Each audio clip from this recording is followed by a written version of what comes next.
Maraming mga bata ngayon ang maswerte na nakapag-aral ng malinaw, mailaw, at na magandang tahanan. Samantalang itong batang ito ay sinisikap niyang mag-aral kahit madilim at matapos niya lamang kanyang assignment sa kanyang mga gawain. Dahil hindi hadlang ang magandang bahay, may liwanag man, kung ikaw ay nagsisipag sa pag-aaral.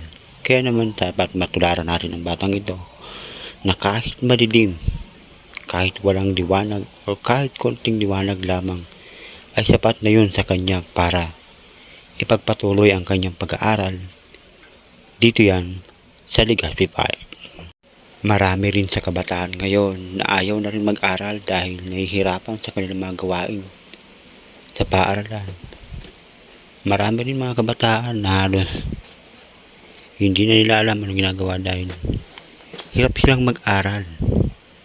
May magandang bahay, liwanag na nakikita nila tuwing uuwi sila ng bahay para gumawa ng assignment.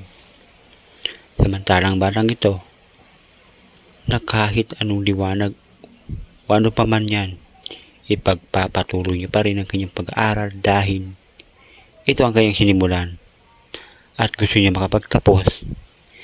Kahit na madilim pa ang kanyang susulatan, patuloy lang siya hanggang sa makamit niya ang kanyang tagumpay.